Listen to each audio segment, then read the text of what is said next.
Hello मेरे प्यारे students, क्या हालचाल। हमें उम्मीद है आप सब स्वस्थ होंगे, मस्त होंगे और आप सबकी तैयारी एकदम शानदार तरीके से चल रही होगी।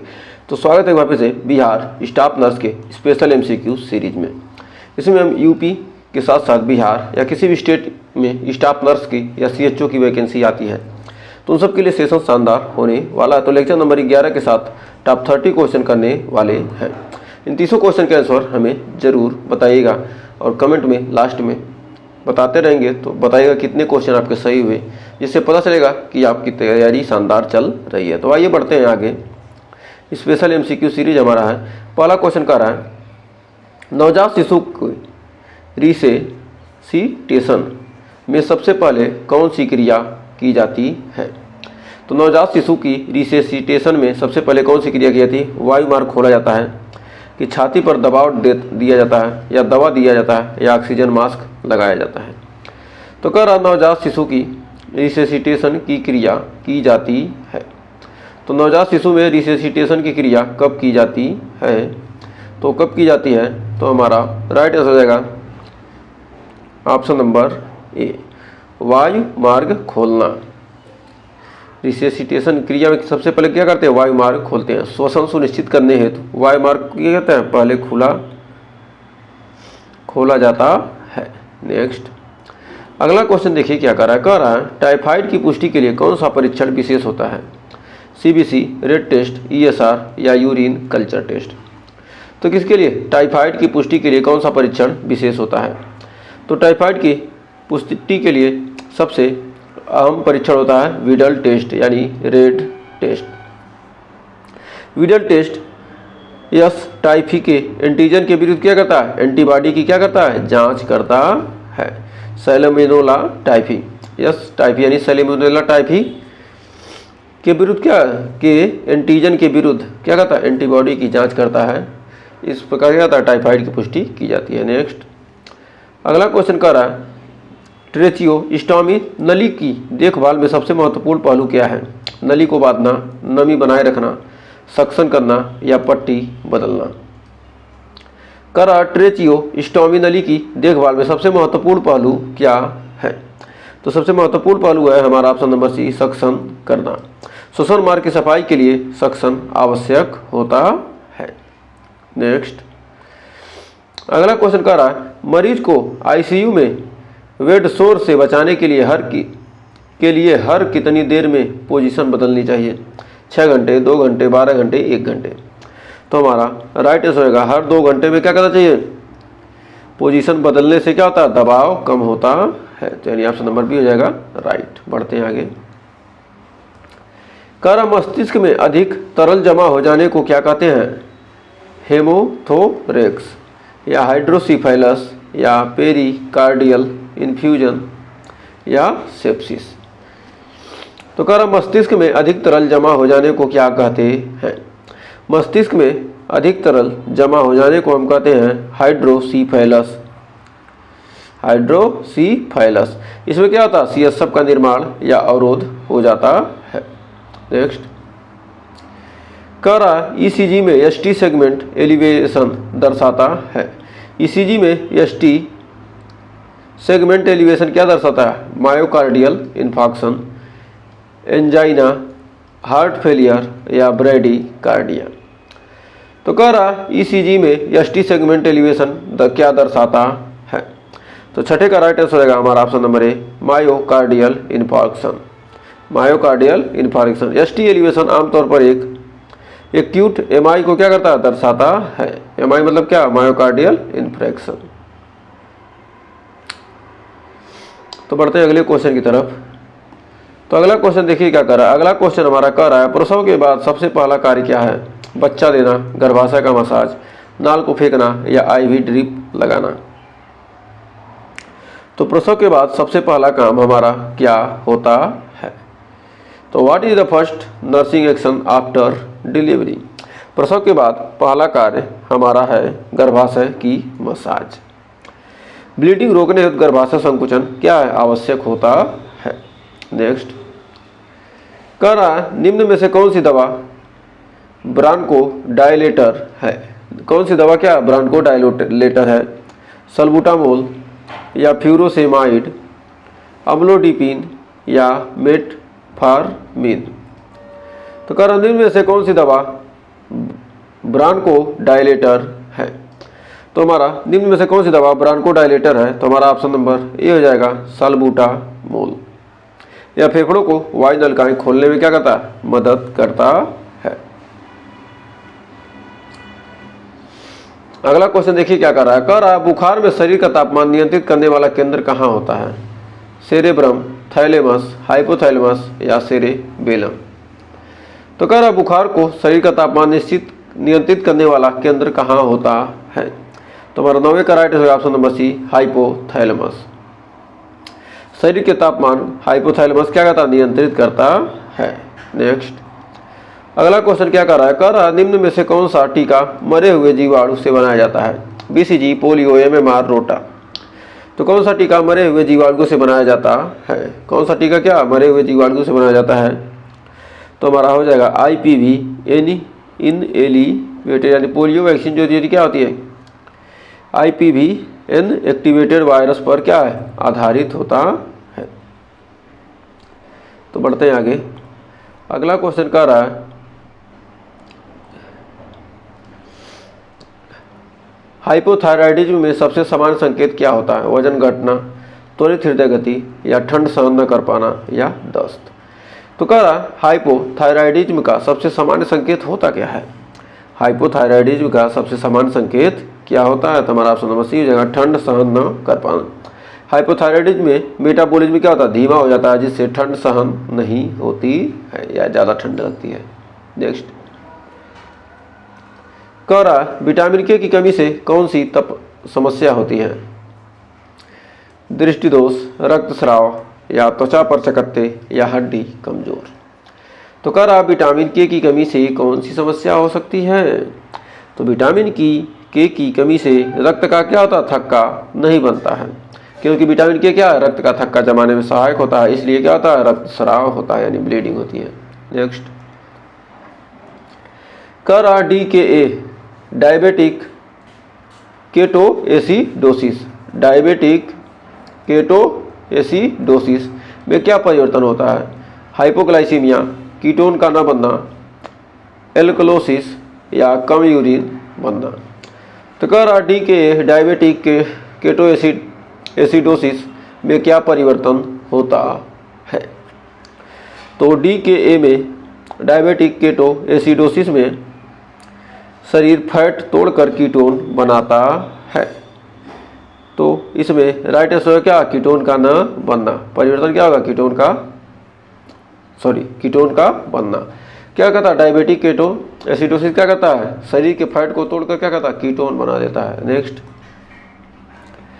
कह रहा स्टेरिलाइजेशन की विश्वसनीयता जांचने के लिए कौन सा इंडिकेटर प्रयोग होता है, केमिकल टेप, बायोलॉजिकल इंडिकेटर, कांच की बोतल, ध्वनि संकेतक। तो कह रहा स्टेरिलाइजेशन की विश्वसनीयता जांचने के लिए कौन सा इंडिकेटर प्रयोग होता है। तो हमारा 14 का right answer option number B, biological indicator. तो स्टेरिलाइजेशन की विश्वसनीयता जांचने के लिए कौन सा इंडिकेटर प्रयोग होता है, बायोलॉजिकल इंडिकेटर। नेक्स्ट कह रहा which of the following is use to treat organophosphorus poisoning. Phosphorus या फास्फेट, विषाक्त फास्फेट, ऑर्गेनोफॉस्फेट विषाक्तता में कौन सी दवा दी जाती है, एट्रोपिन, हेपेरिन, मॉर्फिन या डायजेपाम। तो ऑर्गेनोफॉस्फोरस पॉइजनिंग में कौन सी दवा दी जाती है।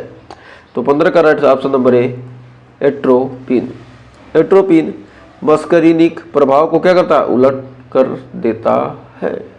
नेक्स्ट तो उम्मीद है आपको सेशन पसंद आ रहा है। सेशन अच्छा लगा तो सेशन को जल्दी से क्या कर दीजिए, लाइक, और 2-4 दोस्तों के साथ शेयर, और सेशन अच्छा लगा तो अच्छा सा कमेंट, और अभी तक सब्सक्राइब नहीं किया चैनल को तो सब्सक्राइब।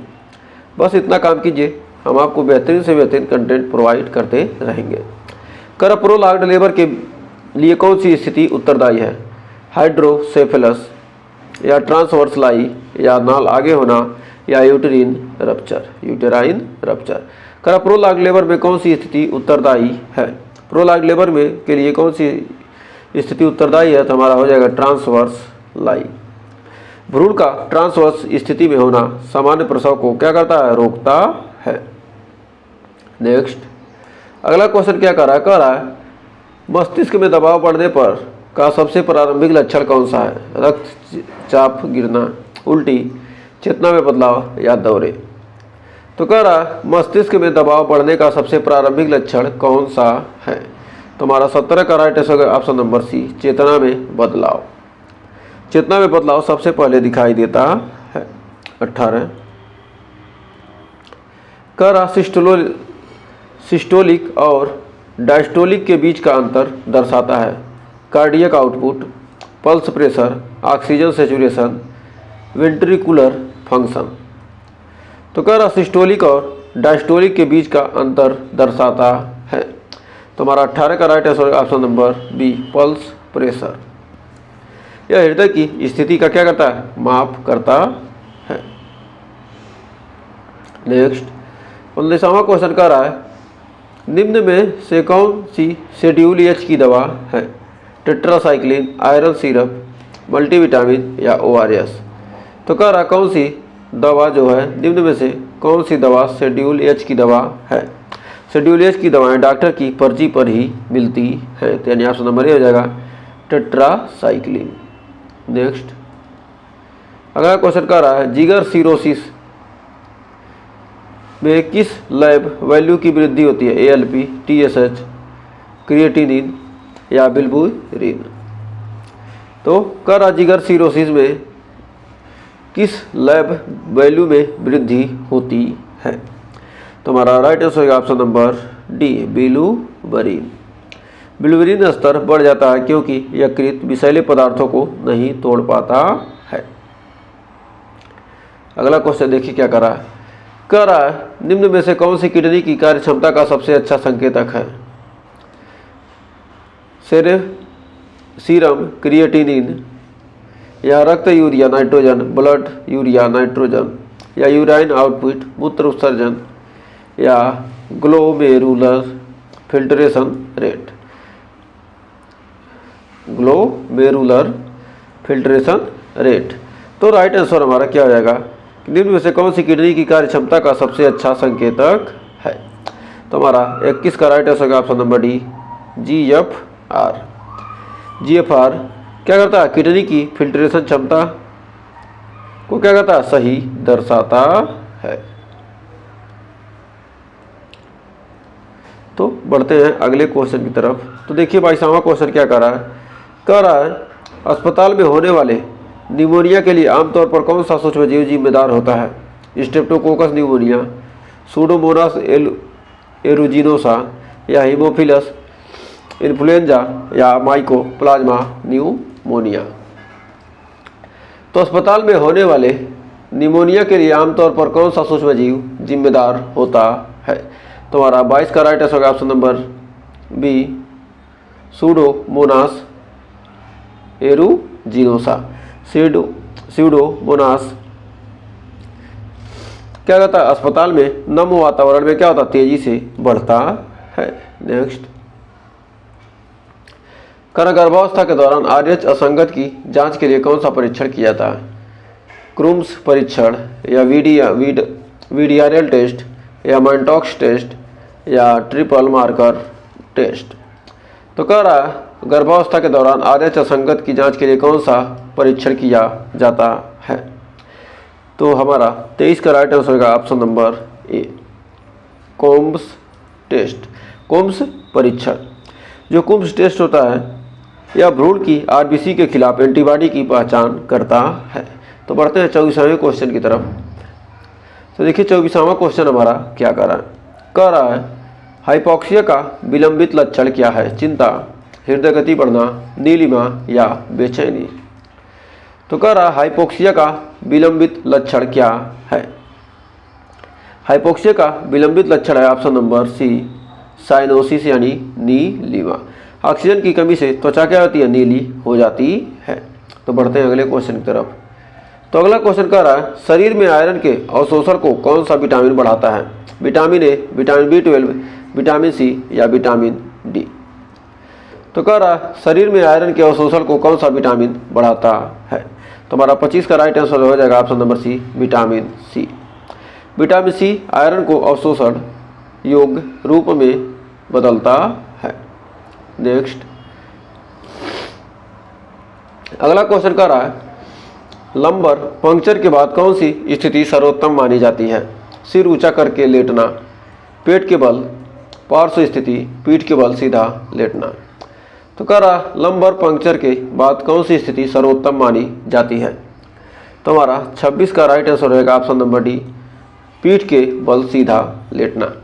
लंबर पंक्चर के बाद कौन सी स्थिति सर्वोत्तम मानी जाती है? क्या? पीठ के बल सीधा लेटना। पीठ के बल सीधा लेटना यह CSF रिसाव और सिर दर्द को क्या करता है? रोकता है। तो बढ़ते हैं आगे। अगला क्वेश्चन कह रहा है निम्न में से कौन सा जीवित टीका नहीं है? BCG, OPV, मीजल्स या हेपेटाइटिस बी? तो हमारा राइट आंसर हो जाएगा OPV। OPV है। निम्न में से कौन सा जीवित टीका नहीं है? जीवित टीका नहीं है। तो हमारा राइट आंसर क्या हो जाएगा? हो जाएगा 27 का right answer option number D, hepatitis B. Hepatitis B एक पुनः संयोजित टीका है। यह क्या किया गया? पुनः संयोजित किया गया है, recombinant, not a live. Next अगला क्वेश्चन देखिए क्या कर रहा है। कह रहा कार्ड प्रोलैप्स नाल गिरने की स्थिति में प्राथमिक क्रिया क्या है? कार्ड प्रोलैप्स यानी नाल गिरने की स्थिति में प्राथमिक क्रिया क्या की जाता है? तत्काल सीजेरियन, कार्ड को अंदर ढकेलना, ऑक्सीजन देना या मां के कुल्लों को ऊंचा करना। तो कह रहा कार्ड प्रोलैप्स यानी नाल गिरने की स्थिति में प्राथमिक क्रिया क्या की जाती है? तो नाल गिरने की अवस्था में क्या करते हैं? मां के कुल्लों को ऊंचा करना। कुल्ले ऊंचे करने से कार्ड का दबाव क्या होता है? कम हो जाता है। अगला क्वेश्चन क्या कर रहा है? कह रहा नवजात शिशु में सामान्यतः श्वसन दर क्या होती है? 12 से 20, 20 से 30, 30 से 60 या 60 से 90? तो हमारा राइट आंसर क्या हो जाएगा? यानी ऑप्शन नंबर सी हो जाएगा 30 से 60 ब्रीथ पर मिनट। नवजात में वयस्कों से अधिक तेजी से क्या करते हैं? सांस लेते हैं। जो नवजात हैं वयस्क से क्या आता है? तेजी से सांस लेते हैं। तो बढ़ते हैं लास्ट क्वेश्चन की तरफ। हाइपोक्सिया के प्रति सबसे संवेदनशील अंग कौन सा है? किडनी, मस्तिष्क, यकृत, त्वचा? तो कह रहा हाइपोक्सिया के प्रति सबसे संवेदनशील अंग कौन सा है? तो हमारा राइट आंसर रहेगा ब्रेन। जो हमारा मस्तिष्क है, मस्तिष्क को लगातार ऑक्सीजन चाहिए, बिना ऑक्सीजन के कुछ मिनटों में ही हानि हो सकती है। तो हमें उम्मीद है ये 30 क्वेश्चन आपको क्लियर हो गए होंगे। तो टॉप 30 क्वेश्चन में आपके कितने क्वेश्चन सही हुए हमें कमेंट में ज़रूर बताइएगा। सेशन अच्छा लगा तो सेशन को जल्दी से लाइक कर दीजिए, शेयर कर दीजिए और चैनल को अभी तक सब्सक्राइब नहीं किया तो सब्सक्राइब ज़रूर कर दीजिए। तो आज के लिए बस इतना ही। मिलेंगे कुछ और क्वेश्चन के साथ, कुछ और टॉपिक के साथ नेक्स्ट वीडियो में। तब तक के लिए टेक केयर।